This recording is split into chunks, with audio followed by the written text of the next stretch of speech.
tahtalah lebih lagi urapanmu, lawatanmu, kaulah yang ku perlu, kau terutama di hidupku.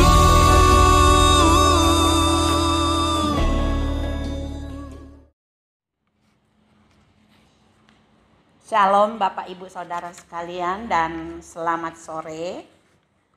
Selamat kita kembali berjumpa di ibadah raya di sore hari ini, di mana kita sudah sampai ke minggu ketiga dari bulan Juni. Sekalipun kita beribadah di rumah masing-masing Bapak Ibu Saudara sekalian, namun kita percaya bahwa sukacita Tuhan senantiasa melingkupi kita semua. Dan di sore hari ini kita kembali bisa bertemu, sekalipun kita tidak bisa bertatap muka, tapi dengan ibadah kita bersama di rumah kita masing-masing, kita pastikan Roh Kudus akan terus menyatukan kita. Karena itu Bapak Ibu Saudara sekalian, sebelum kita akan membaca, merenungkan firman Tuhan di sore hari ini, kita kembali bersama-sama mengucap syukur dan mohon kepada Tuhan untuk memimpin kita di dalam kita mendengarkan firman Tuhan. Saya ajak Bapak Ibu Saudara sekalian, mari kita akan berdoa bersama-sama. Segala puji syukur Bapa di surga kembali kami persembahkan kepada Engkau di sore hari ini.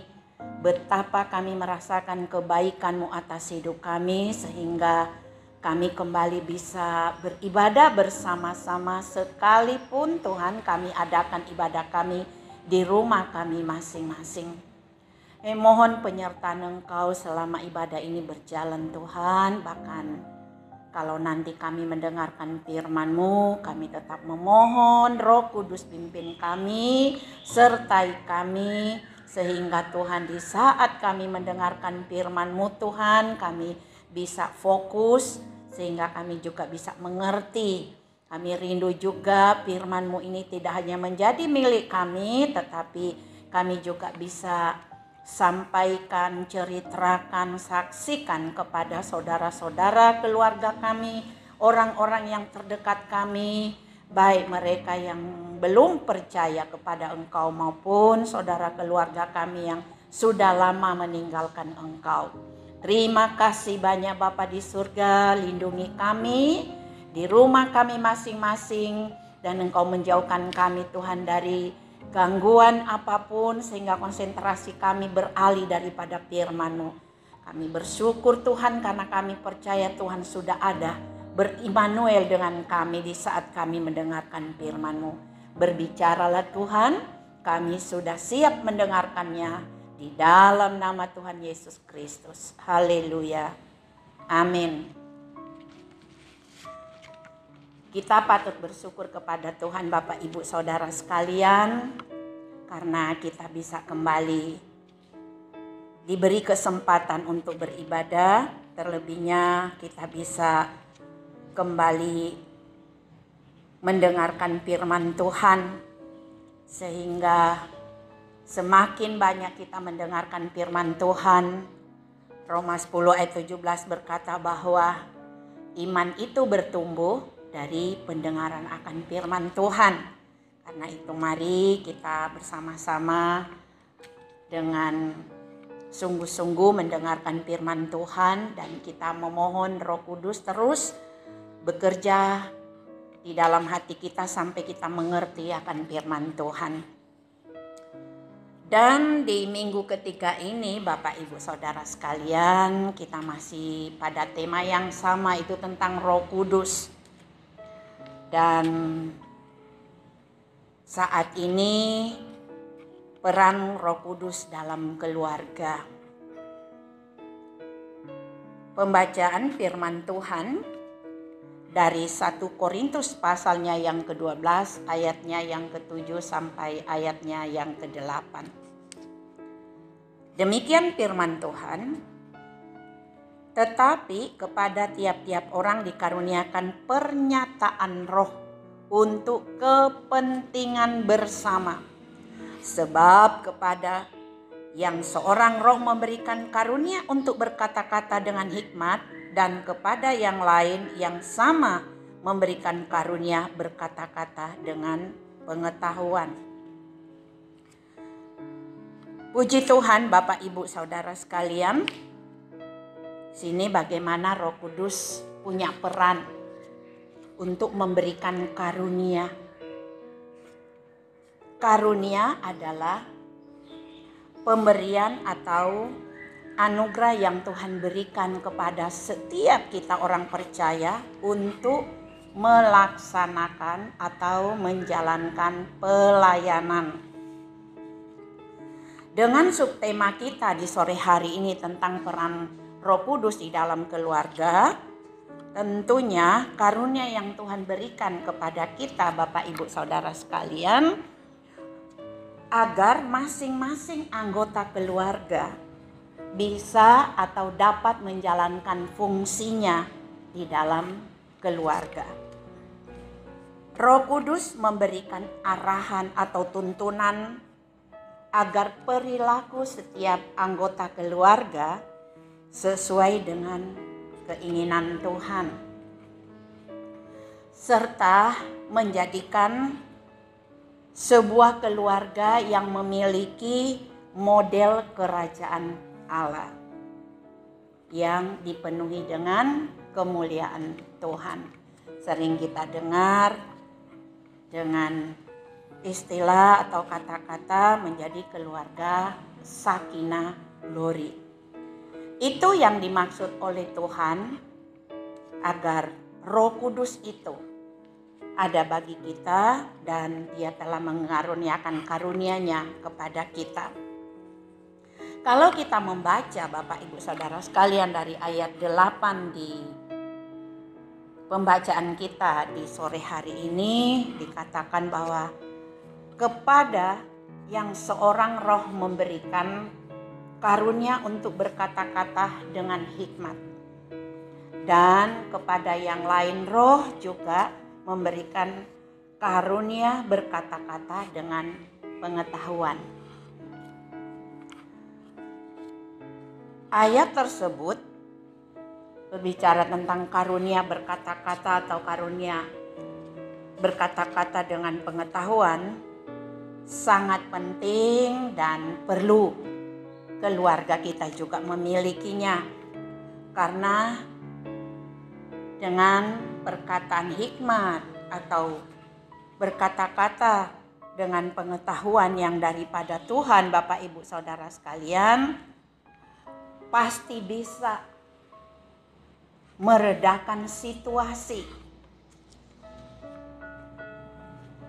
apabila terjadi satu kondisi yang sedang tidak baik atau memanas di dalam keluarga kita oleh karena masalah, persoalan, ataupun ada kesalahpahaman di dalam keseharian hidup kita.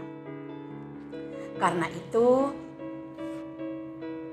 karunia berkata-kata dengan hikmat serta berkata-kata dengan pengetahuan akan membuat seseorang dapat mengerti dalam berbicara atau berucap, tentunya dengan benar, sehingga dapat menerapkan atau mengaplikasikan dalam situasi kehidupan.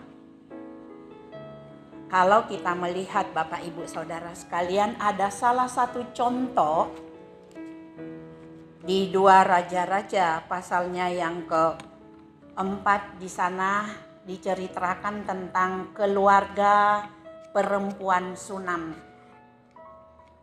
Perempuan Sunam ini Bapak Ibu Saudara sekalian terkenal dengan kehidupannya yang serba berkecukupan atau dikenal dengan keluarga yang kaya. Di cerita keluarga ini di mana mereka sering juga menyambut abdi Allah yang disebut Elisa bersama bujangnya Gehazi namanya, karena abdi Allah ini sering mendatangi kota di mana keluarga wanita Sunam ini berada. Dia tahu persis bahwa Elisa dan Gehazi ini adalah abdi Allah. Karena itu ketika dia mendengar bahwa kedua abdi Allah ini datang di kota mereka, dia selalu mengajak untuk supaya mampir di rumah mereka, dan juga tidak hanya untuk mampir, tapi dikatakan mereka juga dihidangkan dengan hidangan yang telah disiapkan oleh keluarga perempuan Sunam ini.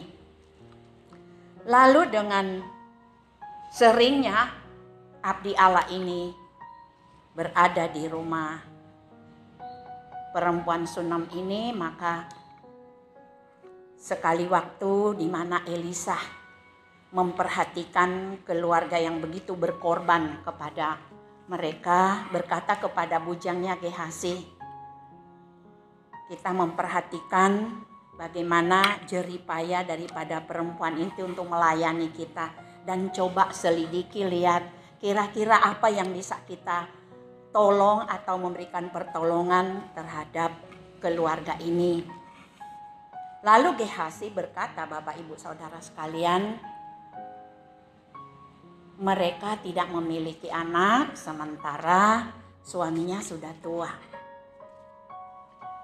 Lalu Elisa berkata kepada Gehazi, ayo ajak ke sini perempuan itu, dan ternyata Elisa menyampaikan sesuatu yang dari Tuhan, di mana ada nubuatan yang diucapkan oleh Elisa terhadap perempuan ini, bahwa khususnya nanti Bapak Ibu Saudara sekalian kalau membaca di ayatnya yang ke-16, Elia bernubuat kepada perempuan Sunam ini, tahun depan engkau akan menggendong seorang anak laki-laki. Dan di ayatnya yang ke-17 itu digenapi Bapak Ibu Saudara sekalian, bahwa perempuan Sunam ini melahirkan anak laki-laki sesuai dengan nubuatan yang disampaikan oleh abdi Allah yaitu Elisa. Hari demi hari anak ini bertumbuh Bapak Ibu Saudara sekalian, dan sampai pada umur yang sudah meningkat dewasa, kira-kira remaja. Ya tentunya juga anak ini rindu dan ingin sekali mengetahui dan mengerti di mana bapaknya beraktivitas. Dan dia pergi mencari ayahnya. Ternyata ayahnya ada di tengah-tengah penyabit gandum. Dan dari cerita ini kita tidak mengerti, bahkan tidak disebutkan di dalam kitab suci dari dua raja-raja ini, kenapa kok tiba-tiba anak laki-laki satu-satunya dari perempuan Sunam ini menjerit dan berkata, aduh kepalaku. Mungkin kebentur atau kena sesuatu benda yang membuat dia kesakitan, kita juga tidak mengerti ya Bapak Ibu Saudara sekalian. Tapi jelas ketika ayahnya mendengar, dia langsung memberikan perintah kepada penyabit-penyabit yang ada bekerja sama dengan dia, berkata, angkatlah anak ini dan bawa ke ibunya. Ternyata Bapak Ibu Saudara sekalian, anak itu sudah meninggal atau mati. Dan waktu dibawa ke ibunya tidak bereaksi apapun, namun anak ini diletakkan di tempat tidur di tempat tidur di mana abdi Allah yang sering datang di situ, yaitu Elisa dan Gehazi.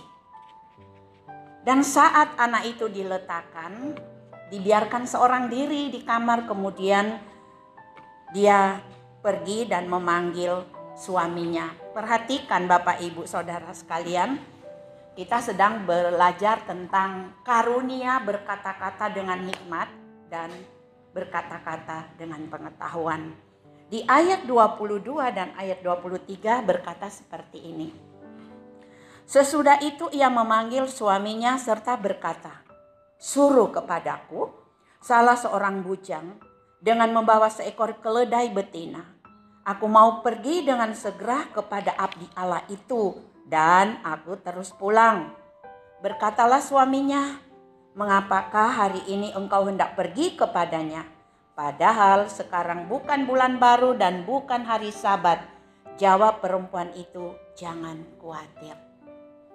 Melihat dari kata-kata perempuan Sunam ini kepada suaminya, padahal itu kondisinya saat itu memang tidak baik karena anak yang mereka sayangi bertumbuh dewasa tiba-tiba meninggal.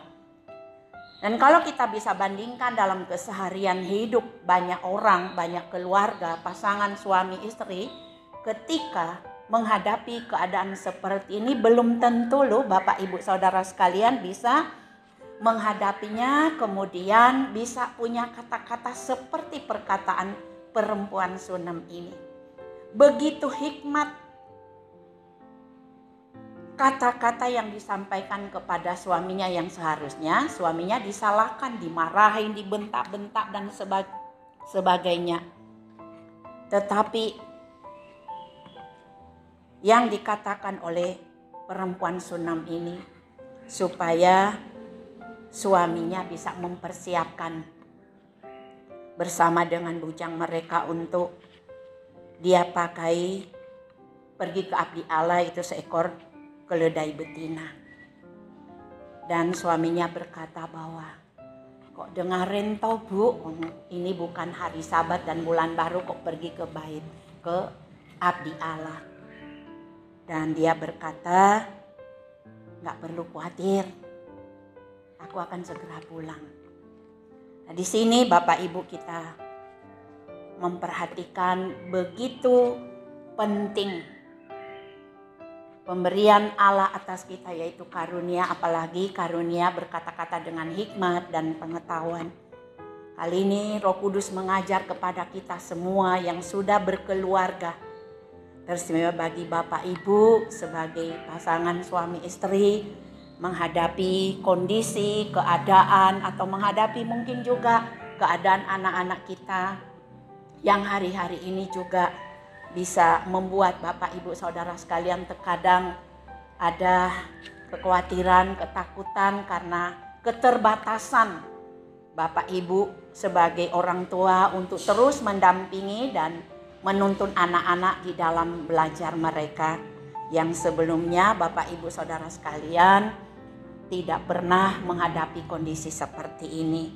Tapi dengan pengajaran lewat teladan dari keluarga perempuan Sunam ini menyadarkan kepada kita sekalian, mari kondisi apapun yang hari ini kita sedang hadapi, khususnya di dalam keluarga kita, miliki dan minta hikmat daripada Tuhan, agar Tuhan mengaruniakan juga pengetahuan-pengetahuan baru, sehingga juga keluar dari mulut kita adalah perkataan-perkataan yang bisa membuat meredakan kondisi situasi yang sedang terjadi di dalam kehidupan keluarga kita. Karena kita berkali-kali mendengarkan firman Tuhan di Yohanes 14 ayat 16 bahwa Roh Kudus itu satu-satunya penolong bagi kita dalam keadaan dan situasi apapun. Puji Tuhan Bapak Ibu Saudara sekalian, karena itu tidak ada alasan bagi kita untuk kita meratapi keadaan, menyesali kok kenapa ini terjadi, harus kami hadapi. Tapi mari Bapak Ibu Saudara sekalian, kita sudah diberikan roh dan kuasa daripada Tuhan. Sebaiknya mari kita juga memiliki kehidupan seperti perempuan Sunam ini, bangkit dan pergi ke bait ke abdi Allah, dan kita pergi dan kita juga memanggil nama Tuhan. Kan Bapak Ibu Saudara sekalian terus memperkatakan firman dengan menghadapi keadaan yang kita alami saat ini. Kita bisa berkata kepada masalah, kepada keadaan, roh yang ada padaku, yang ada dalam keluarga kami lebih besar daripada apa yang sedang terjadi di dalam kehidupan kami dan keluarga kami. Dengan demikian Bapak Ibu Saudara sekalian, tidak ada alasan bagi keluarga kita untuk dikalahkan oleh keadaan, termasuk situasi pandemi corona yang kita masih hadapi sampai hari ini. Roh Kudus memberikan karunia agar keluarga kita dapat berfungsi sebagai tubuh Kristus dan menjadi duta besarnya bagi dunia. Di Kejadian pasalnya yang ke-7 kita akan jumpai bagaimana Nuh dan keluarganya dikatakan sebagai keluarga yang menjadi teladan bagi orang sebangsanya. Kalau ayat atau pasal sebelumnya di pasal 6 ayat yang ke-8 dari kitab Kejadian dikatakan bahwa Nuh mendapat kasih karunia di mata Tuhan. Artinya Bapak Ibu Saudara sekalian, dari pemberian Tuhan karunia terhadap Nuh ini, semua keluarganya juga mengalaminya. Sampai dikatakan di ayat yang pertama dan ayat yang ke-7 di pasalnya yang ke-7 bahwa masuklah Nuh ke dalam bahtera itu bersama-sama dengan anak-anaknya dan istrinya dan istri anak-anaknya karena air bah itu. Bapak Ibu Saudara sekalian, pastikan keluarga kita menjadi berkat dan penyelamat bagi orang lain ketika kita menerima karunia daripada Tuhan. Selama Roh Kudus mengambil alih seluruh kehidupan kita dan mengizinkannya untuk menuntun setiap langkah kehidupan kita, pasti Bapak Ibu Saudara sekalian, kita akan diperkenankan oleh Tuhan dan sekaligus Tuhan akan pakai kita menjadi pelaku-pelaku firman, melakukan pekerjaannya dan melayani Dia. Di Pengkhotbah pasalnya yang kedua ayatnya yang ke-26, firman Tuhan berkata, karena kepada orang yang dikenangnya Ia mengaruniakan hikmat, pengetahuan dan kesukaan. Puji Tuhan Bapak Ibu Saudara sekalian, inilah peran Roh Kudus di dalam keluarga kita, di mana Dia memberikan karunia kepada kita sebagai anugerah yang besar. Tuhan anugerahkan ini kepada kita. Mari Bapak Ibu Saudara sekalian, kita akan menerapkannya di dalam kehidupan kita. Dimulai dari keluarga kita tentunya. Puji Tuhan, dengan firman Tuhan di sore hari ini kita percaya Tuhan terus memberikan kekuatan pertolongan bagi kita sehingga bersama dengan keluarga kita juga bisa menjadi berkat dan dapat menyelamatkan orang lain. Tuhan Yesus memberkati. Mari saya ajak kita kembali bersyukur buat firman yang sudah kita dengar. Segala puji syukur Bapa di surga kembali kami persembahkan kepada Engkau sore hari ini. Terima kasih buat firman yang boleh kami dengar. Kami rindukan Tuhan senantiasa Roh Kudus-Mu bekerja atas kami dan keluarga kami. Terima kasih kalau hari ini Engkau menjanjikan karunia bagi kami Tuhan, sehingga kami masing-masing dalam keluarga bisa berfungsi, baik dalam kehidupan kami, dalam keluarga keseharian kami, maupun terhadap orang-orang lain di sekitar kami. Lebihnya kami rindu Tuhan dianugerahi kami karunia berkata-kata dengan hikmat, berkata-kata dengan pengetahuan. Karena kami tahu Tuhan, dengan karunia yang daripada Engkau, baik hikmat dan pengetahuan itu akan memampukan kami ketika kami sedang diperhadapkan dengan persoalan, masalah yang kami tidak mampu menghadapinya. Karena dengan kami berkata-kata Tuhan dengan baik dan benar, itu juga akan bisa membuat kondisi situasi yang kami hadapi tidak akan semakin membuat kami Tuhan tidak mampu mengatasinya. Tapi kami percaya hari ini Tuhan, Engkau akan menolong kami dan menganugerahkan kepada kami roh hikmat, roh pengetahuan, sehingga setiap saat kami selalu bisa berucap dengan perkataan yang benar, perkataan yang membangun, dan perkataan yang memberkati. Sehingga keluarga kami menjadi keluarga yang berbahagia, diberkati, harmonis dan rukun, dan nama Tuhan dipermuliakan. Terima kasih banyak Tuhan, meteraikan firman-Mu di dalam hati kami ya Tuhan, terlebihnya dalam setiap kehidupan anggota keluarga kami. Terima kasih Tuhan, terpujilah nama-Mu. Di dalam nama Yesus kami mengucap syukur. Amin. Mari kita akan bersama-sama terima berkat sambil mengangkat kedua tangan kita. Terimalah berkat anugerah daripada Allah Bapa kita, kasih sayang daripada Tuhan kita Yesus Kristus, serta persekutuan daripada Roh Kudus, menyertai dan memberkati Bapak Ibu Saudara sekalian sore ini sampai selama-lamanya.